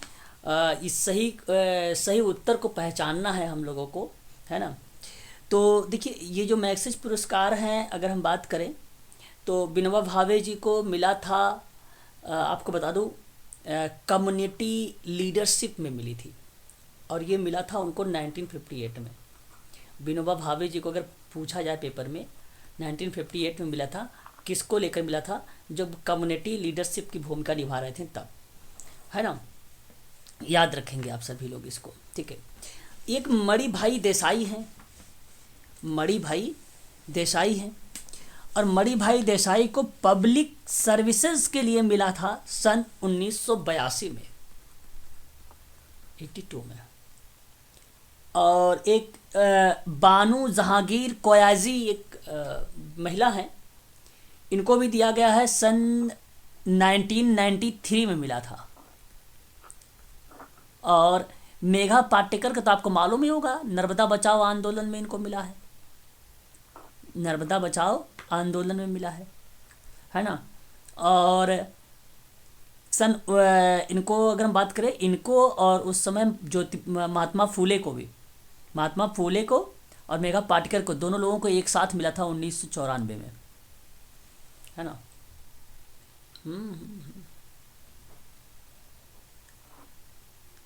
एक मिनट, 1 2 3, किरण बेदी को मिला, मेघा पाटेकर को नहीं मिला मैक्सेस पुरस्कार, है ना। इनको महात्मा फूले पुरस्कार मिला है।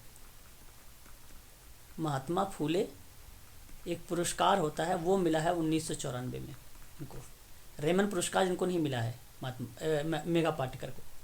किरण बेदी को मिला है ना। किरण बेदी को मिला है गवर्नमेंट सर्विसेज के लिए इनको, ठीक है, वहाँ पे रेमन पुरस्कार। तो 1 2 4 सही होगा यहाँ पे, option number B. Mahatma Phule पुरस्कार मिला है मेघा पाटेकर को। विनोबा भावे को कम्युनिटी लीडरशिप में मिला है, याद रखिएगा क्योंकि ये इम्पोर्टेंट है ना। बस इतनी चीज़ें आप लोगों को ध्यान रखना है। द रेमन मैक्सेस पुरस्कार, ठीक है, ऑप्शन नंबर आपका यहाँ पे सही। तो ये एक आध प्रश्न अपवाद के रूप में हर पूछा ही जाता है, तो ये अपवाद के रूप में कि करंट अफेयर्स वगैरह से मान लो उठा लिया, लेकिन अपवाद भी नहीं कह सकते क्योंकि सोशल वर्क से मोमेंट से ये लोग जुड़े हुए हैं, है ना, इसलिए अपवाद भी नहीं कह सकते आप इन्हें। आगे देखिए क्वेश्चन नंबर 33, निम्नलिखित में से सामाजिक प्रक्रिया को पहचानिए। सोशल प्रोसेस क्या है? सोशल प्रोसेस एक यथार्थीकरण है एक, और एक सामाजिकरण है ना। 1 और 4 ऑप्शन नंबर डी में है, ठीक है, ये सही है।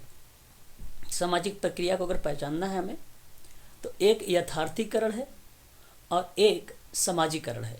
ऑप्शन नंबर डी आपका यहाँ पे सही रहेगा। निम्नलिखित में से कौन सा सामाजिक संस्थाएं हैं? जाति है, परिवार है, सामाजिकरण है, शिक्षा है, क्या है? परिवार। परिवार है, चलो चौथा क्या है? डी ऑप्शन नहीं हो रहा। D option. क्या है? सामाजिकरण भी है, शिक्षा भी है। सर ऊपर करो ना, दिखनी नीट करो। सर आपने ये स्लाइड ऊपर करिए थोड़ी सी। बस नहीं हो रहा। सर नहीं हुई अभी भी। रुक जाओ, अच्छा रुक जाओ। हो गई सर, हो गई। ऑप्शन में जो 2 और 3 जो 4 ऑप्शन में दिया गया है ये सही है आपका, ठीक है। परिवार भी है, सामाजिकरण भी, शिक्षा भी है, ये संस्थाएं हैं सामाजिक, है ना। अब देखिए सही आपको क्रम चुनना है, मैं इसको पढ़ा चुका हूँ। ब्लॉक प्लेसमेंट, ओरिएंटेशन विजिट और कंकरेंट विजिट या कंकरेंट फील्ड, क्या आप यहाँ इनमें से कौन सा लगाएंगे? पहले ओरिएंटेशन लगाएंगे कि करंट लगाएंगे कि ब्लॉक प्लेसमेंट लगाएंगे? पहले क्या लगाएंगे? ओरिएंटेशन पहले होगा। Orientation sir B number. Block placement नहीं आएगा पहले क्या? सर ओरिएंटेशन पहले होता है। देखो ब्लॉक प्लेसमेंट के अंतर, पहले तो ब्लॉक प्लेसमेंट होता है ना, उसी के तो अंतर्गत आते हैं ना ओरिएंटेशन, कंकरेंट, केस वर्क, सम्मेलन, फिर उसके बाद ग्रुप वर्क, फिर ग्रुप सम्मेलन, फिर व्यक्ति का इवेल्युएट। तो ब्लॉक प्लेसमेंट सही होगा आपका, नंबर होगा। हाँ जी, ए नंबर होगा ना। सही क्रम चुनिए। यहाँ पे अधिग्रहण, अभिकरण के जो है, अभिकरण के उद्देश्य स्पष्ट करना, प्रवेश सीट भरना, फिर श्रवण मतलब सुनना, है ना, फिर सुनना, अभिकरण के उद्देश्य स्पष्ट करना, अधिग्रहण, फिर प्रवेश सीट भरना। सर सी होगा शायद। सी ये सर प्रवेश सी का पहले सुनना होता है, बी सर, बी होगा। पहले बी होगा सर। हाँ। पहले श्रवण होगा। हाँ, पहले श्रवण होगा, पहले सुनना, लिसनिंग। ऑप्शन नंबर आपका सही रहेगा यहाँ पे, बी वाला, ठीक है, बी वाला आपका सही रहेगा। सर ये किस यूनिट से होगा? हाँ जी, सर ये मतलब ये लेटर किस यूनिट में दिया होगा? ये प्रश्न किस यूनिट में दिया गया है? नहीं सर प्रश्न मतलब जैसे कि किसी यूनिट से होगा ना कंटेंट, फिर उसके बाद प्रश्न बना। अरे बात यूनिट से उठाया गया। वही बात मैं कह रहा हूँ, ये अभ्यास पर आधारित है। अभ्यास अगर हम बात करें यूनिट नंबर 9 और 10 प्रैक्टिस पर है ये। ओके। सही क्रम को, श्रवण को लिसनिंग बोलेंगे। लिसनिंग, हाँ, सही क्रम को भरिए, जरा क्रम रखिए। अध्ययन लगाओगे, निदान, संपत्ति निदान के अध्ययन की समाप्ति। सर ऑप्शन पहले अध्ययन, फिर निदान, फिर उपचार, फिर समाप्ति। अच्छा, ऑप्शन नंबर ए को लगा दे। ए ऑप्शन आएगा। हाँ, ए ऑप्शन सही होगा, सही है। सही क्रम चुनिए। पहले आंकड़ा विश्लेषण होगा, फिर आंकड़ा का संकलन होगा, कि पहले संकलन होगा फिर विश्लेषण होगा, गलत हो गया अभी। शीर्षक, अब देखो संकलन है फिर विश्लेषण है, गलत हो जाएगा। आंकड़ा विश्लेषण है फिर शीर्षक है, फिर ये आपका ऑप्शन ए सही होगा कि ऑप्शन सी सही होगा? इस option C sir. Option C. Yes sir. Okay, option C, option C सही है।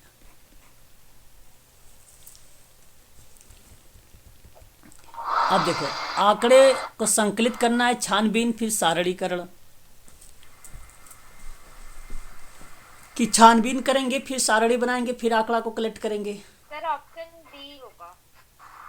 क्यों? पहले सारणी बनाकर आंकड़े को रखेंगे, पहले आंकड़े आप कलेक्ट करेंगे। छानबीन क्या होता है सर? छानबीन खोज करना, उसमें से तथ्य को निकालना। इंग्लिश देख लो, सर एक बार इंग्लिश में दिखा दीजिए। देख लीजिए। करेक्ट सीक्वेंस लगाना है आपको। डेटा कलेक्शन हो गया आपका, टेबुलेशन हो गया, डेटा कलेक्शन। देखिए, जो छानबीन शब्द है यहाँ पर बेसिकली एक प्रकार से छानबीन सिक्योरिटी, जैसे कौन सा शब्द लिखा हुआ है, स्क्रूटिनी शब्द यूज की जा रही है। स्क्रूटनिंग होती है ना बस। हाँ, तो एक टेबुलेशन है। टेबुलेशन का मतलब क्या होता है? टेबुलेशन का मतलब सारणी बनाना।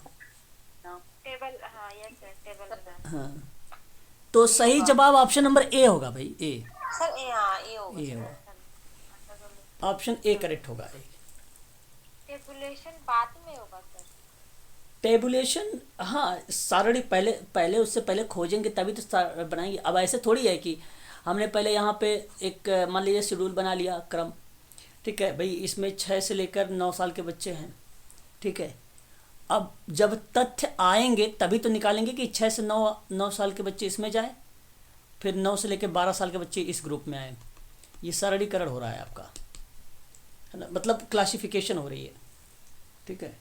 एक देखो, टेबुलेशन होता है जो किताबों में होता है, किताबों में लिखा होता है, जो सार्वभौमिक सत्य है, और एक कैलकुलेशन होता है जो निकालते हैं आप लोग। टेबुलेशन, कैलकुलेशन, ठीक है। टेबुलेशन दिया, टैबुलेशन वो दी- टेबल बनती है, हेलो सर। हम्म टैबुलेशन में सर वो टेबल्स बनती हैं जो हम तथ्यों का संकलन करते हैं हम्म और उसके बाद में उसका सारणीकरण करते हैं, तब उसके बाद कैलकुलेट करेंगे और एनालिसिस करेंगे और जनरलाइजेशन करेंगे लास्ट। वही चीज़ तो मैं बता रहा हूँ आपको, वही चीज़ है ना, ठीक है। देखिए अगला सवाल, सारणी बनाना, सारणी बनाना, आंकड़ों का प्रविष्ट और छानबीन, फिर उसी पे आधारित समझो सवाल है। क्या होता है? आए? पर आंकड़ों की पुष्टि करना, आंकड़ों को रखना, प्रविष्ट करना, प्रवेश, आंकड़ों को क्या कहेंगे? ए बी सी डी में से कौन सा सही होगा? Sir C option. हाँ, आंकड़ों की पुष्टि करेंगे, फिर छानबीन, फिर सारणी बनाएंगे, बिल्कुल सही। Option number C is the right answer. C आपका सही रहेगा, सी सही रहेगा आपका। जे आप युग्म बनाना है, जेम एडम्स के बारे में मैंने खूब पढ़ाया है आपको। जेम्स एडम्स किसके अकॉर्डिंग आएंगे? मेथड एंड सोशल वर्क में जेम एडम्स। सर स्क्रीन में फिर ब्लॉक हो गई, आप ऊपर करिए थोड़ा सा। हाँ भाई, सबके यहाँ हो गया ब्लॉक क्या? सर अब आई क्लियर। सर दिख रही है। और एक है H B Trecker, H B Trecker आएंगे सोशल ग्रुप वर्क में। सोशल ग्रुप वर्क में। एम एस गोरे आएंगे आपका जो है सोशल डेवलपमेंट में, डेवलपमेंट। प्रॉब्लम सॉल्विंग में, ये आएंगे, है ना। बताओ जवाब इसका option. C option. C option.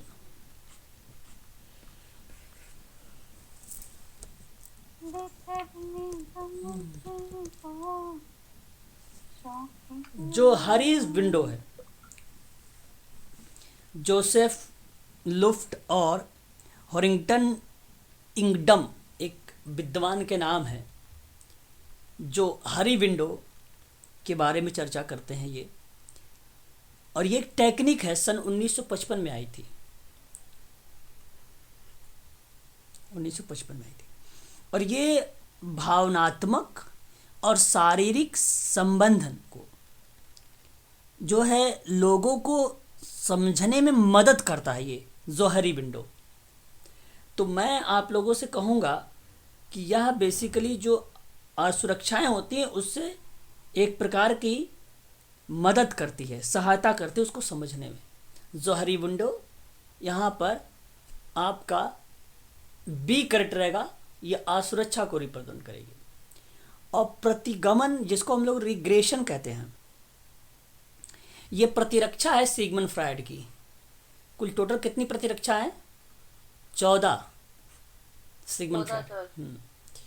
और यथार्थ के लिए जो है प्रायश्चित मतलब अटोनिंग है ना, मतलब अगर हम बात करें, देखिए जो जैसे अगर हम बात करें प्रतिगमन होता है अहंकार को पीछे हटाने में शामिल करता है प्रतिगमन, बट यथार्थ के अगर हम एंटोनियम के बारे में बात करें तो ये दूसरों को ज्ञात लेकिन स्वयं को अज्ञात है। दूसरों को ये चीज़ें पता है लेकिन आपको अज्ञात है स्वयं को। तो ये आपका मैच करेगा 4 से। और अंगूठा चूसना प्रतिरक्षा ही एक प्रकार की है सिगमंड फ्रायड की, है ना, और ये रिप्रेजेंट होगी आतंकपूर्ण यथार्थ। ठीक है, इसका सही जवाब क्या माना जाएगा? पहले का दूसरा, ये ऑप्शन, हाँ ये ऑप्शन सही हो जाएगा।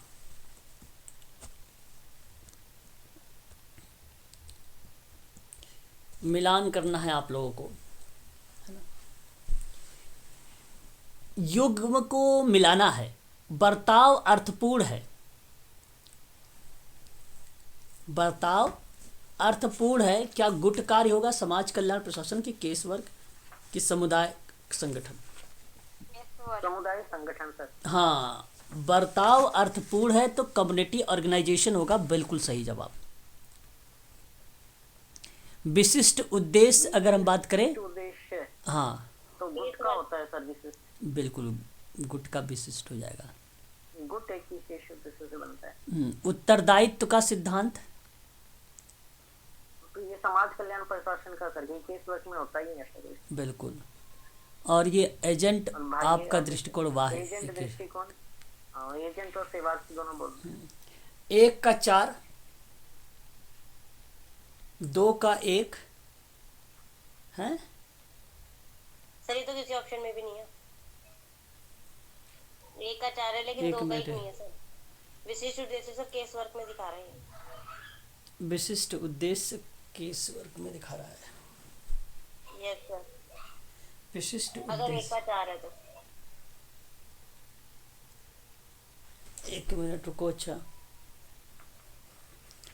विशिष्ट उद्देश्य ग्रुप वर्क में, उत्तरदायी इसमें। अब ज़रा देखिए, बी का 1 को कहीं मैच हो रहा है, बी 1 में हो रहा है, बी यहाँ पर भी 1 में है। सी का 2 से, सी का 2 से, ए का अब थर्ड कट गया। अब ए का बर्ताव अर्थपूर्ण की बात करें तो बर्ताव अर्थपूर्ण है, केस वर्क में रख लो, और वाह एजेंट को इसमें रख लो। हाँ सही है, यही सही है, ऑप्शन नंबर बी करेक्ट है, ऑप्शन नंबर बी करेक्ट है ना। सर, उत्तरदायित्व का सिद्धांत गुट कार्य में होता है। विशिष्ट उद्देश्य का भी सिद्धांत आपका इसमें बनेगा। विशिष्ट उद्देश्य का सिद्धांत समूह कार्य में बनेगा, इसमें कोई दो राय। एचबी ट्रेकर का विशिष्ट उद्देश्य सर केस वर्क में। 1 मिनट, उत्तरदायित्व का सिद्धांत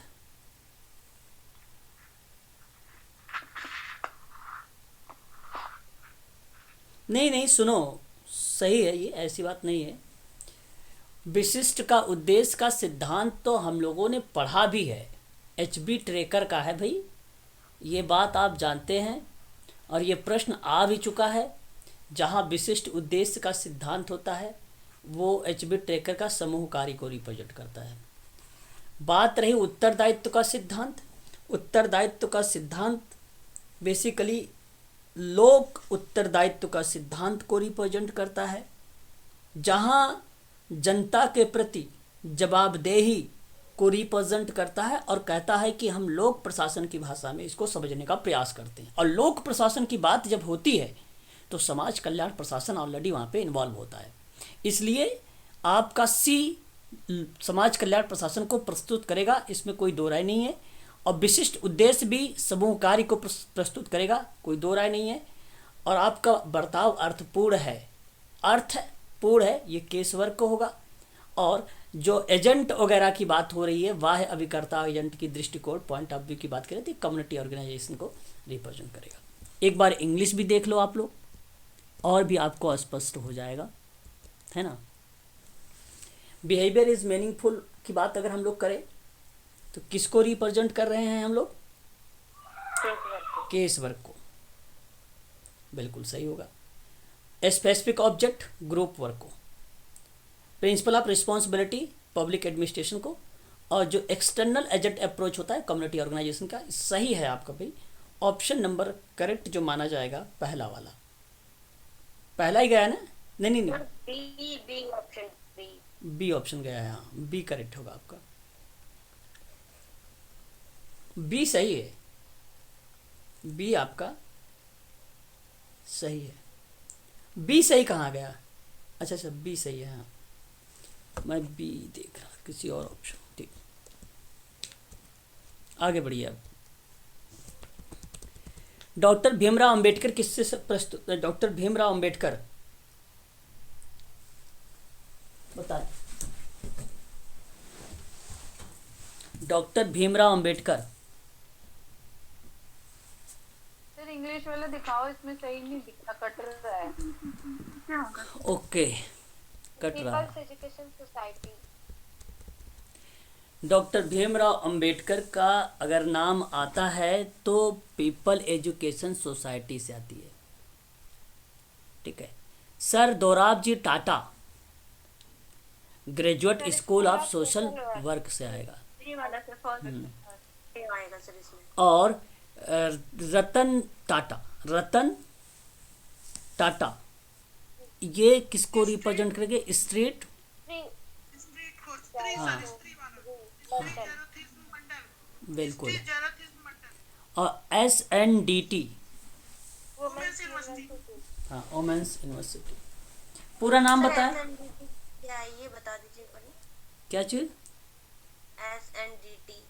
बताइए पूरा नाम इसका क्या है?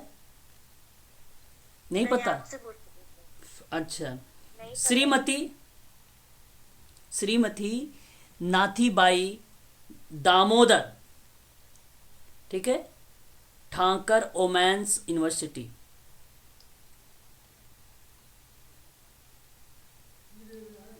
ठीक है, ये ठाकरे एक यूनिवर्सिटी है ना। और श्रीमती नाथीबाई दामोदर करके जो महिला विश्वविद्यालय है, ठीक है, याद रखिएगा। और इसका सही जवाब ऑप्शन नंबर कौन सा गया है? पहला वाला, हाँ ए वाला सही जवाब हो जाएगा, है ना।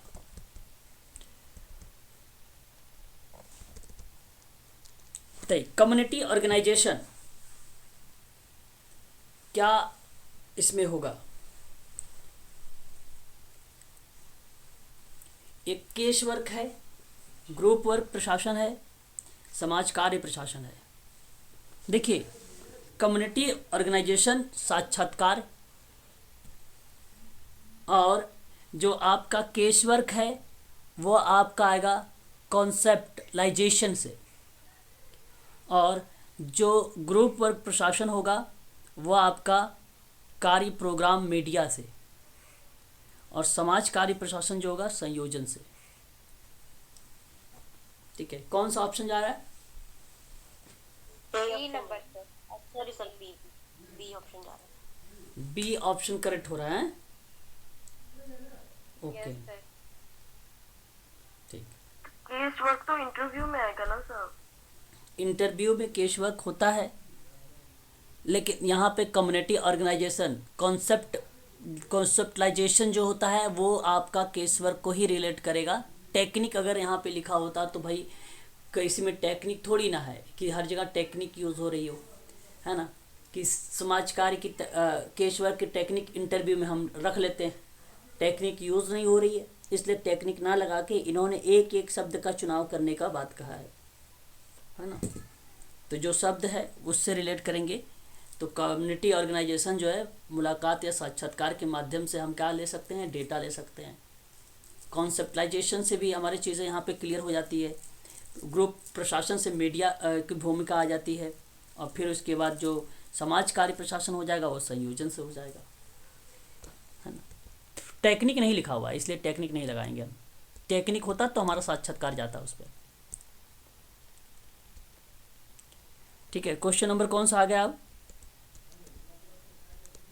एक मिनट, 49 से यहाँ पर देखिए, केस कार्य तकनीकी। स्क्रीन पे क्वेश्चन स्क्रीन पर नहीं दिखाई दे रहा है क्वेश्चन। आज क्या बात हो गई भाई?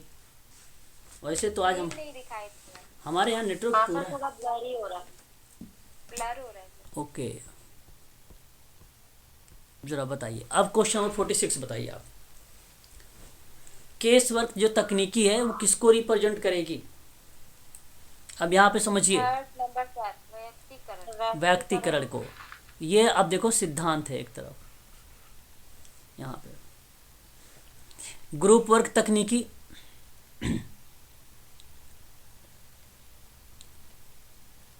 कन्फ्रंटाइजेशन, 4 नंबर। कन्फ्रंटाइजेशन, और कम्युनिटी ऑर्गेनाइजेशन तकनीकी, सर ये कॉन्सेप्टलाइजेशन, है ना, बिल्कुल सही। और अधिकार, आधुनिक प्रशासन का सिद्धांत। ओके, यहाँ पे अधिकार आता है। कौन सा ऑप्शन सही गया? कोई सा भी नहीं जाएगा। ए, सर बी। एक मिनट, एक का 3, बी का 4, सी का 1, डी का डी का 1 है ना, सी का 2, 3, सर ए ऑप्शन 4, में और डी 2, ऑप्शन में सेम दे रखा है। ए ऑप्शन और डी ऑप्शन देखिए ना सर। हाँ, तो ये बेसिकली कॉमन नंबर मिला होगा, 2 ऑप्शन आ गए हैं इसमें, ठीक है, बट यहाँ पे बी वाला ही सही है, ठीक है, कॉमन नंबर आ गए हैं इसमें, होता है, ठीक है। ड्रॉप किया गया है ये सवाल, ठीक है। क्वेश्चन 47, समाज सुधार की बात करते हैं। समाज सुधार सुधार कार्य होगा ये तो सिंपल सी समाज की सुरक्षा, समाज सेवा स्वयंसेवी कार्य हो जाएगा। परिवीक्षा कार्य क्या होता है? कल्याणकारी प्रशासन हो जाएगा। और संयोजन जो होगा समाज की संरचना में परिवर्तन हो जाएगा। ठीक है, ये तो कौन सा सही गया? 2 1 4 3, 2 1 4 3 कहाँ पे है? ऑप्शन नंबर सी में, सर 2 नंबर। सी वाला सही है आपका। नर्मदा बचाओ आंदोलन के बारे में तब पढ़ाई होगा। नर्मदा नदी पर सरदार सरोवर बांध थी, है ना, 1961 में इसका क्या था, उद्घाटन हुआ था, पंडित जवाहरलाल नेहरू ने किया था सहमति। यहाँ पे अगर हम बात किए जल विवाद को लेकर बात थी इसमें 1969 में, तो मेघा पाटेकर का नाम आएगा इसमें। तो चिपको आंदोलन तो पता ही होगा आपको, 1973 में, 1973 में चमोली यूपी के सुंदरलाल बहुगुणा ने स्टार्ट किया था। शुरुआत तो बेसिकली 1970 में हुआ था। चंडी प्रसाद भट्ट, गौरा देवी और गोविंद सिंह रावत की भूमिका इसमें रही है कि नहीं। और सर्वोदय तो विनोबा भावे क्या जाएगा 1951 में, है ना, पोचमपल्ली गांव तेलंगाना में है ना, भूमि को लेकर है। संपूर्ण क्रांति 1974 में, 1974 में जयप्रकाश नारायण बताइए कहाँ गया, आप बताइए, ऑप्शन बताइए। Option number A sir. Option number A is the right answer. ठीक, चलिए, मैरी रिचमंड का नाम किस में आता है? सोशल डायग्नोसिस में। लीडिया रिपोर्टर का नाम किस में आता है? संकट में हस्तक्षेप। बहुत इंपॉर्टेंट सवाल है। संकट हस्तक्षेप में, क्राइसिस इंटरवेंशन। हाँ, इसको इम्पोर्टेंट कर लीजिएगा।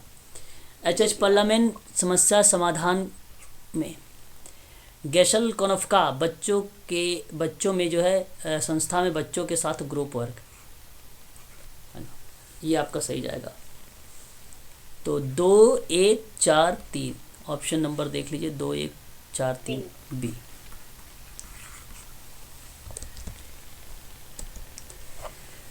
क्वेश्चन नंबर 50 देखिए, परिवार किसको रिप्रेजेंट करेगा? परिवार प्राथमिक गुट होगा ना, परिवार तो प्राइमरी वर्ग। प्रबंधन समिति जो होगा सेकेंडरी ग्रुप होता है, मैनेजमेंट से होता है ये। भीड़ आपकी गुट क्लिक है, ये भीड़ है, जनसंख्या निर्धारित नहीं है। तिकड़ी यानी तीन, यानी तीनों असंगठित इकाई के रूप में आती है ना। तो बताइए ऑप्शन कौन सा जाएगा? पहले का 2 ए जाएगा, फिर 1, फिर 3, फिर 4। ठीक है, ऑप्शन नंबर ए। ठीक है, तो ये पेपर अब समाप्त हो गए आप लोगों के, 2007 के पेपर थे। ठीक है, तो आज के लिए बस इतना ही रखिए आप लोग। ठीक है।